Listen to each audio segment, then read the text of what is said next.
Aloha, what's up, Genge? Welcome back to the Ghostlore of Hawaii podcast. I'm your host, as always, Jared. Mahalo for joining me on the beach from wherever you're tuning in from. Most of the Ghostlore of Hawaii audience comes from the US and Canada, but I wanted to give a special shout out to everyone from other countries as well. It's still hard for me to believe this passion project reaching to those of you across the world, and it means so much that you return for each episode. We have a lot more to grow, but it still blows my mind how far we've gotten. So thank you, everyone. You mean the world to me, pun intended.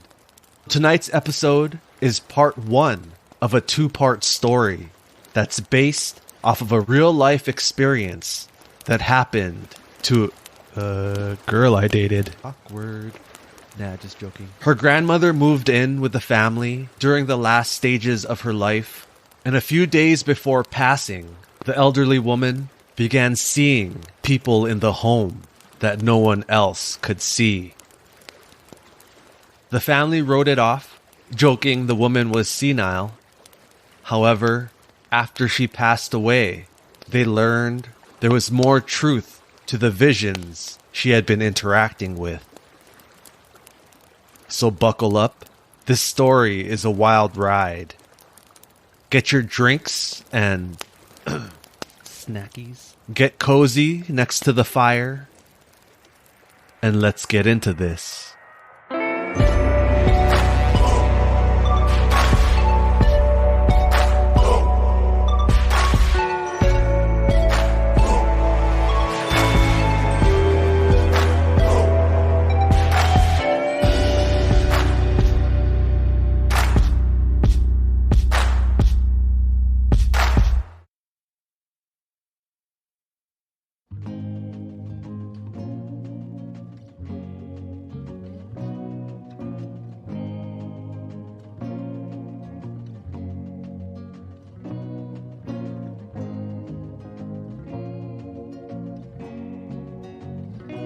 Randy loved his Aunty Sally, his mother's older sister.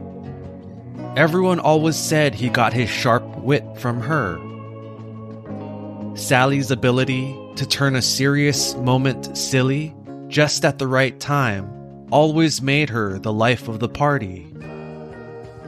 Not too long after finishing college, Sally's parents passed away unexpectedly, leaving Randy's mother and uncle alone. Aunty Sally was significantly older than her siblings, so decided to take them in, becoming the mother figure. She sacrificed a lot of her youth to raise her younger sister and brother, and never married. Once her siblings were old enough to live on their own, Sally relocated to the mainland, but still played a big part in her nephew's life. By the time Randy was a teenager, Aunty Sally had long been retired, choosing to spend her free time painting or walking the neighborhood. One day, Sally left for her walk, but found her normal route was different. The streets were new to her, and the houses unfamiliar. Was this the street? She continued walking, confident she had taken a turn earlier than usual, and the way home would be an easy correction. I'll find it.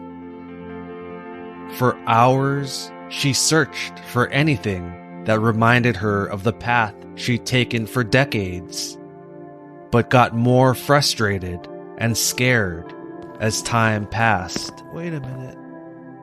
This way? It was well past sunset when a patrol car pulled up next to her to see if the old woman needed assistance. Hi, ma'am. Is everything okay? The officer asked. You're not casing any houses, are you? Just joking. Oh yeah, no, I think I just made a wrong turn going home. Oh, don't you worry, ma'am. Why don't I give you a ride back? What's your address? Oh, thank you so much, dear. I live at... Oh my. Aunty Sally could not remember her address for the life of her. The officer took her to get checked up, which was how they discovered early signs of dementia. From there, her prognosis declined rapidly. After a few more instances of getting lost and one car accident from driving down a one-way street, it was decided Sally could no longer live alone. She had always been fiercely independent, so losing her freedom, as she put it, was difficult. A care home was absolutely out of the question, and the family couldn't afford a live-in nurse. So it was decided that Aunty Sally would move in with Randy and his mom. After decades of living on the mainland, Aunty Sally moved back to Hawaii. She wouldn't take care of us small kid time, so it's only right I care for her, Randy's mom said.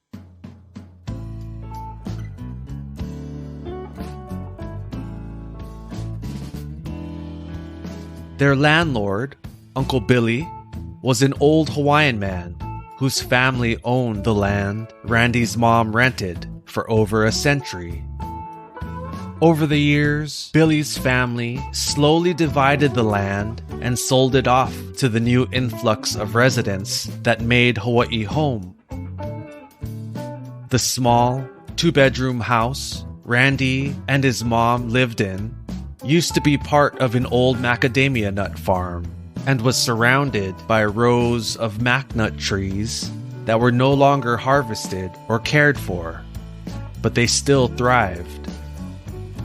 Macadamia nuts grow, then fall to the ground when ready, and are protected by an extremely hard shell, followed by a thick casing. During harvest season, workers bend over and pick the round, tanned nuts from the ground, which are then shelled, roasted, and packaged. Spending hours bent over, sifting through dead, sharp leaves to find the small nuts, which are little larger than a marble, sucks, really sucks. I'd pick coffee over mac nuts any day, where standing upright is a thing. Oh, my back. Because their trees were no longer harvested, the nuts piled beneath the branches, making the perfect buffet for the many, many wild boar that roam the area. Wild pua'a pigs are an invasive species to Hawaii. Polynesians brought pigs with them on their canoes as they migrated to the islands. Present-day pigs are descendants of those that survived the journey and have played an important part in Hawaii's history, from providing meat to making their way into many Hawaiian legends. Take the legend of Kamapua'a, the demigod who was half man, half pig, mentioned in episode 3. Kalua pig, roasted pork, is one of the most well-known Hawaiian staples and is often still cooked the traditional way in an imu underground oven. However, the invasive pua'a have become a huge problem to the environment in recent years. Their numbers are so great, they are one of the most hunted animals in Hawaii. Like the access deer mentioned in the Patreon exclusive episode, The Sleepwalker, feral pigs destroy the land by digging up crops and the roots of native plants, leaving a wake of destruction. They can weigh more than 400 pounds, are aggressive, and are known to charge when feeling threatened. Their huge tusks can easily gore a human, and many people have died from boar attacks.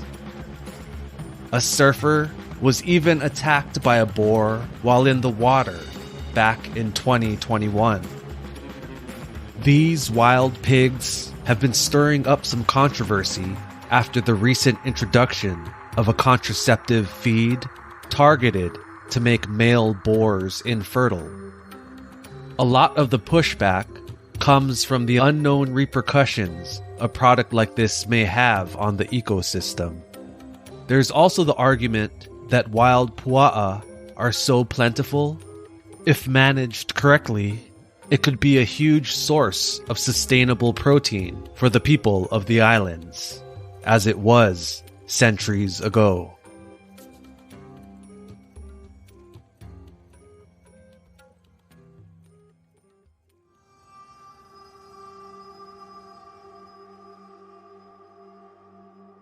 Aunty Sally's health steadily deteriorated during the last few months of living with Randy's family. She became bedridden and most times was incoherent. Signs all indicated it wouldn't be long before she would pass.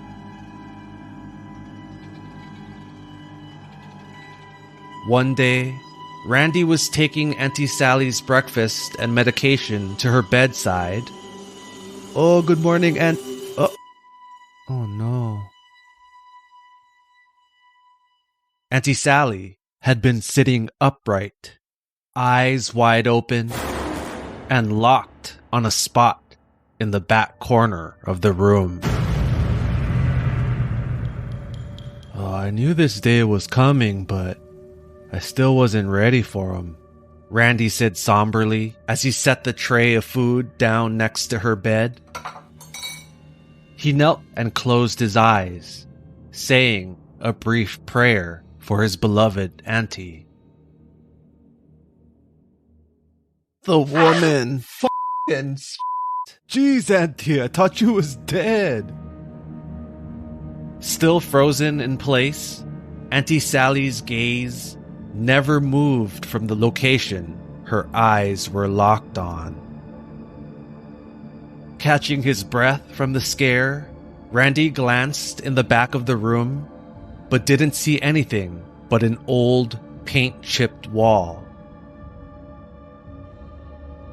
"The woman," Aunty Sally repeated. "She won't let me sleep. She just stands there, staring at me.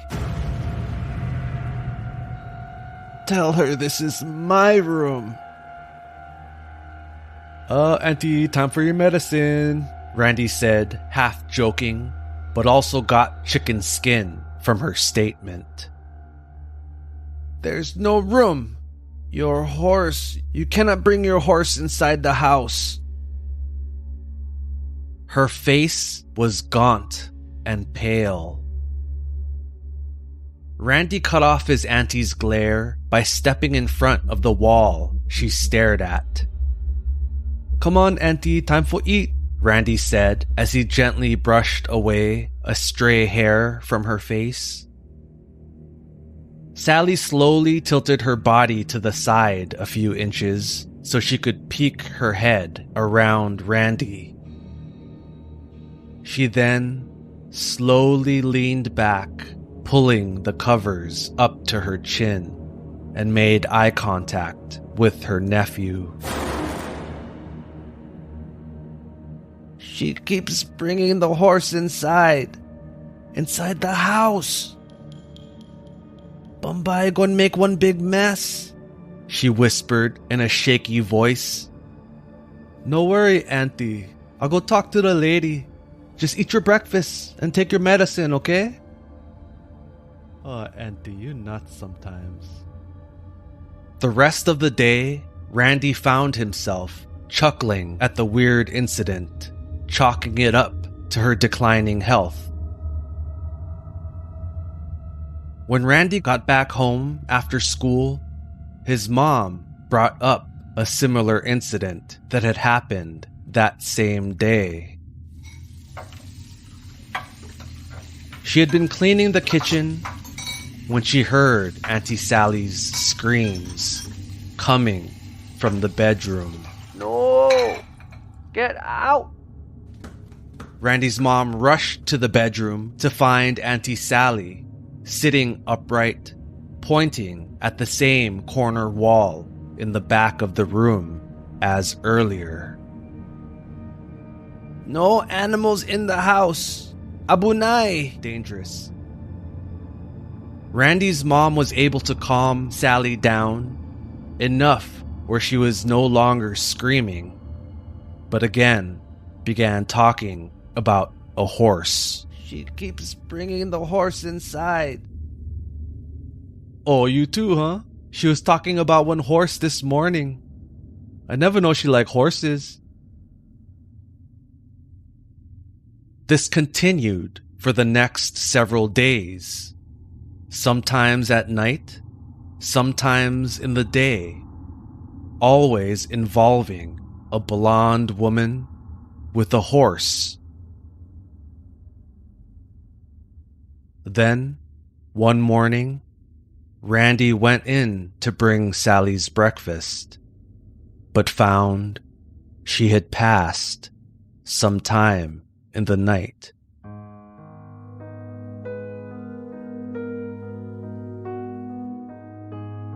They held a funeral later that week and had a small get-together at the home. Just family who were still in Hawaii and some old friends. Uncle Billy, the landlord, also attended the wake. Uncle Billy hadn't known Sally when they were young, but the two formed a friendship after she moved back in with Randy's family. When most of the guests left, Uncle Billy stayed to help clean up. The conversation gradually shifted to memories of Aunty Sally. She was a good one. Even with the dementia, she kept her wit. Such a tease, that Wahine woman. Uncle Billy chuckled. Randy boy, let me ask you, how was she the day before she went past? She was fine. Great, actually, now that I think of it. She was cheerful, had energy, more coherent than I've seen her in a long time. I was actually surprised when I found her the next morning and she was gone. She seemed like she was actually getting better the previous day. Exactly, Billy said.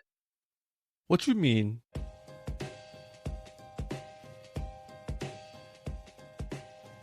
A long time ago, Uncle Billy used to work in a hospice. A lot of the time, the staff could tell when someone was near the end. The day before someone died, they'd almost always seem healthier and full of life. A bedridden patient who'd normally be in pain would be able to move freely, obviously more comfortable. An Alzheimer's patient would be their old selves again, recognizing family. Notoriously grumpy or senile patients would be smiling and enjoying life. The nurses could practically predict when so-and-so was going to die. They come into shift, and before being told who had passed away, they'd say, "Oh, was Mr. Tamura, right?" Or, "Let me guess, Miss Nancy died." And they were almost always right. It's almost like they get one last blessed day with us, he added. Well, before that last day, you should have seen her, Randy said.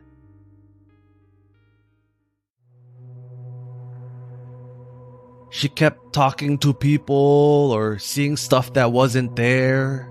Couple times I'd hear whispering coming from her room, so I'd go sneak by and find she'd be having full-on conversations alone. Oh yeah, that kind of stuff happens too. People seeing their long-deceased spouse waiting for them, or nurses walking in and they find a patient chatting up someone who wasn't there, only to hush up and start giggling like they were talking gossip. I even heard of one cat that could tell when people was going to die. The cat would wander around the hospital, then spend all day with a patient. Then they would find out the next day the patient went make die. They had to remove the cat because people started freaking out anytime it visited their room, thinking they were going to be next to kick the bucket. Uncle Billy laughed. Funny you bring up animals, Randy responded. She kept talking about one horse inside the house.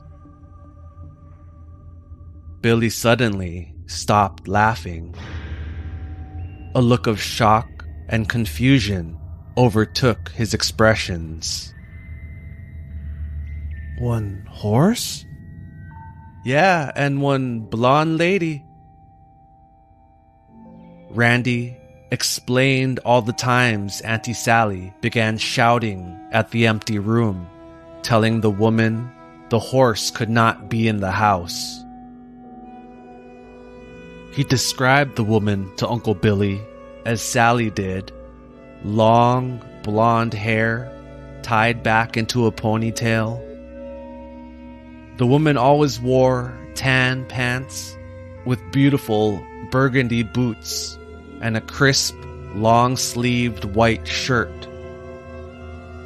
And right over here, Randy motioned to the side of his face near the temple.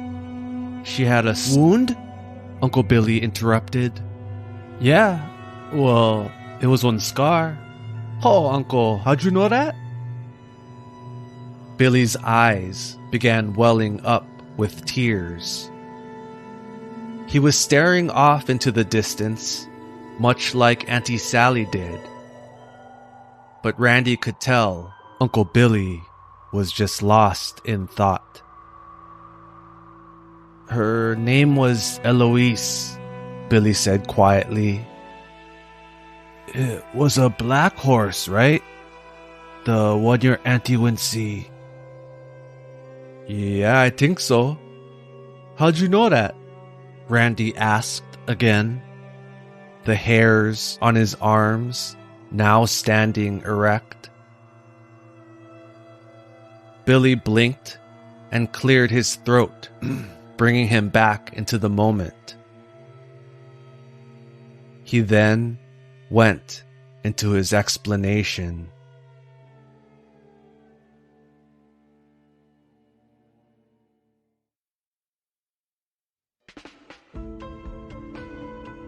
Back when Uncle Billy was around 19 or 20 years old, he helped his father work the coffee and macnut farms that took up most of their property. Although his family owned a substantial amount of land in the area, the family suffered several financial setbacks, mainly due to consecutive, unproductive coffee seasons.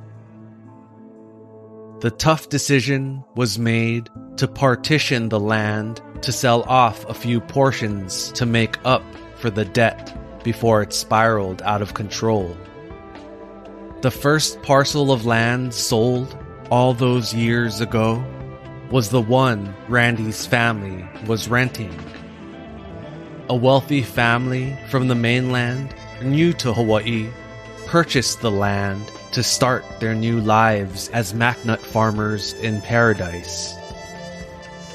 The family consisted of a husband, wife, and daughter, Eloise, who was just a few years older than Billy. But you own the land now. How'd you get it back? Randy cut in.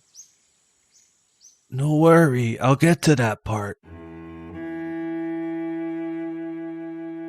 The parents spoiled Eloise, their only child. She had expensive dresses and skirts made of the best silk and satin, and burgundy boots made of the finest leather. But of all her possessions and hobbies, Eloise's favorite was her horse, Tucker. Tucker was a beautiful black stallion with a long mane that she always kept braided.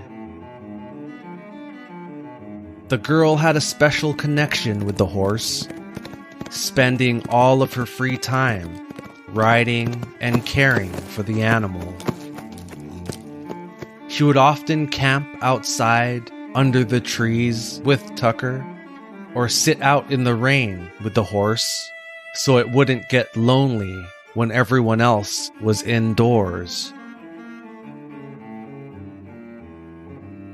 Her parents thought Eloise was lonely because she was new in town and didn't have any friends. But the fact was, she loved her life.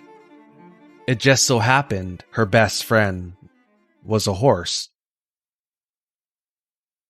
It wasn't long before Billy crossed paths with the mainland girl.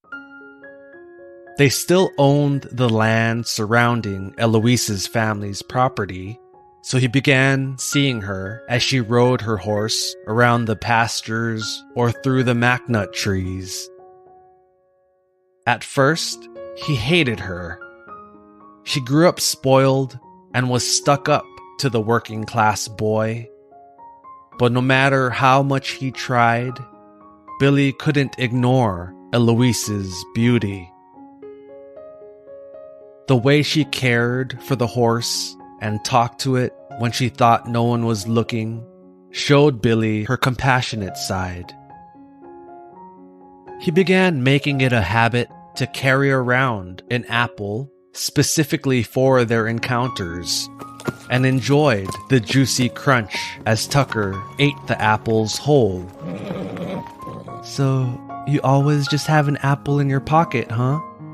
Eloise jokingly accused. Yeah? Doesn't everybody? Sure, she smirked. Eloise noticed the effort.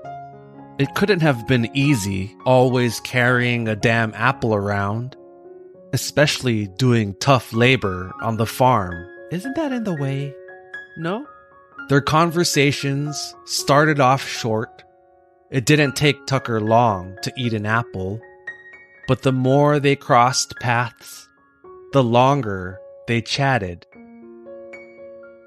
Billy taught her about Hawaii. Everyone takes off their slippers when they go inside. And she taught him about the mainland. No, we call them flip-flops. More and more, the two began to look forward to their encounters. The teens eventually fell in love, even though their backgrounds contrasted just as much as their skin color. A pretty big deal during this time period in old Hawaii. Billy began sneaking out at night to join Eloise on her camping trips, the pair spending all night talking. Billy decided he wanted to spend the rest of his life with Eloise.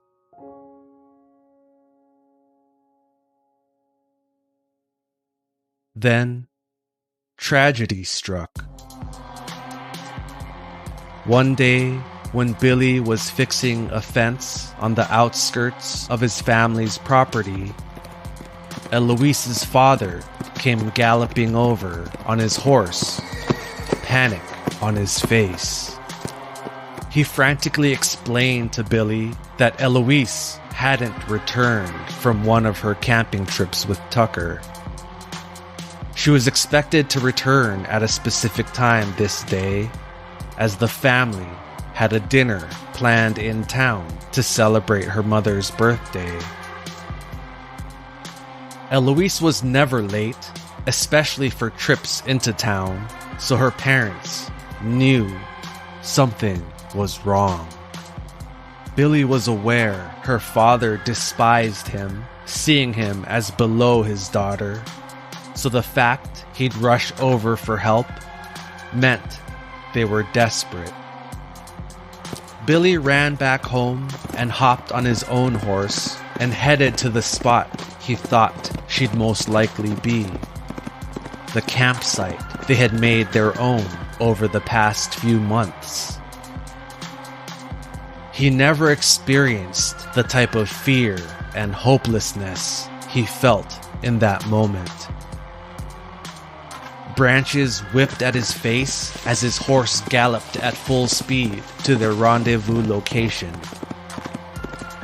As he rode up to the site, he could tell Eloise was recently there.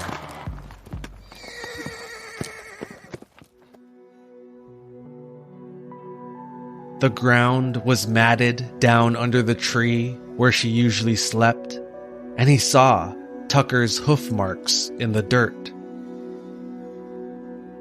He followed the horse's trail several hundred feet, then noticed something was wrong.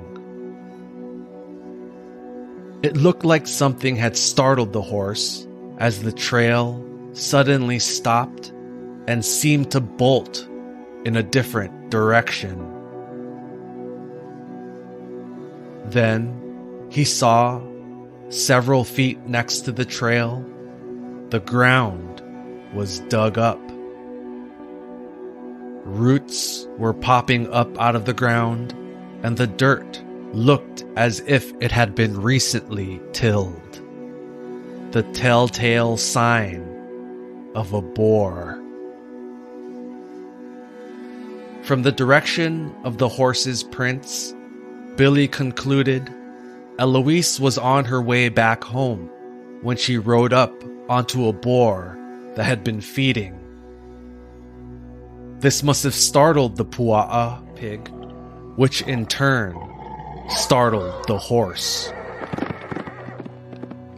He began shouting for Eloise as he rode around aimlessly in search of his love. Then he heard her. Billy. A barely audible whimper. Billy. Billy jumped off his horse and ran in the direction of the sound. As he rounded a tree, he stopped, dead in his tracks, as he saw the body. Shaking off his shock, he sprinted towards Eloise, who lay crumpled on the ground. He dropped to his knees. She was barely recognizable. The entire right side of her face bruised. Her right eye was swollen shut. Her blonde hair stained red from the blood oozing from the wound on her head near the temple. Eloise must have been bucked off of her horse, hitting her head on one of the exposed rocks jetting out of the ground. She smiled when she realized Billy had found her. Billy. Then grimaced in pain as she let out a soft whimper. So much blood. It's okay. You're okay. I'm here. The pig charged at Tucker. Tucker. I think it broke his legs. Eloise cried, tears beginning to run down her face. Billy looked up and quickly surveyed the area around them just to make sure the pig was gone. Then he saw in the distance Tucker laying on the ground. The horse's leg kicked occasionally, but was too exhausted to even lift its head up. The horse's two front legs were obviously broken. Who knows how many times the broken horse attempted to stand, only to fall in excruciating pain. Come on. We gotta get you home. Billy whispered. Billy. Tell Daddy, I want to be buried with Tucker. No, don't you talk like that. He cried as he scolded her for talking that way, reassuring her, no one's dying. Billy, promise? Okay. But first we gotta get you back home. Billy carefully scooped his love into his arms and tried lifting her up onto his horse. Come on, let's get you home. His plan was to have her sit in front of him so he could hold her as they rode. But she was practically dead weight. The only way he could get her on the horse was to lay her across the saddle on her stomach. He pulled the horse by the reins all the way back to her family's home, making sure she would not fall.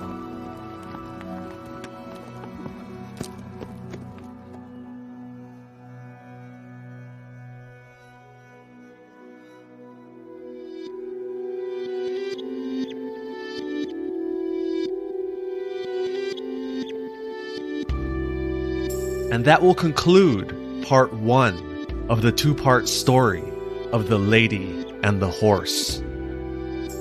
Part 2 will be dropping in 1 week. You definitely don't want to miss it.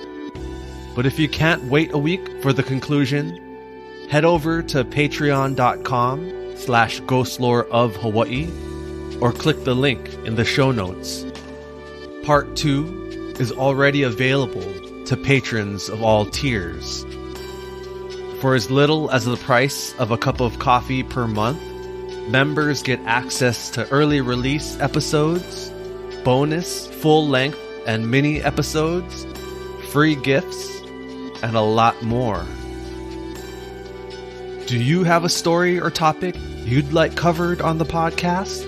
You can email me at ghostlore.of.hawaii@gmail.com. If you're enjoying Ghostlore of Hawaii, please leave a review and rating on Spotify and Apple Podcasts. Reviews are super important in getting the show in front of new listeners. A really big deal for an independently produced show like mine. Follow me on Instagram at ghostlore.of.hawaii. I post updates and useful information for the podcast, as well as stuff I find entertaining. Please continue to share your favorite episodes with your friends and family. If they don't have any of the listening apps like Repod or Spotify, they can listen for free at ghostloreofhawaii.com.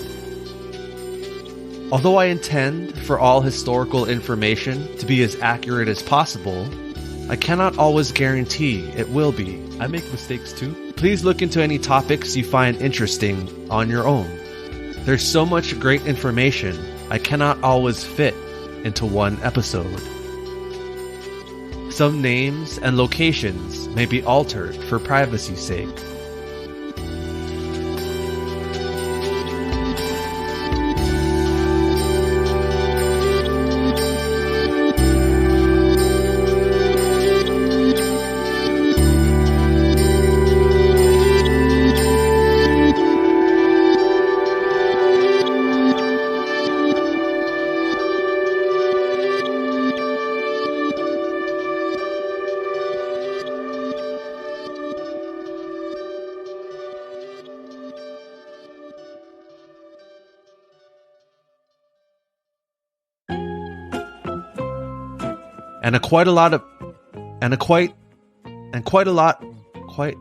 And quite a few listeners from India as well. Aunty Sally's health steadily deteriorated.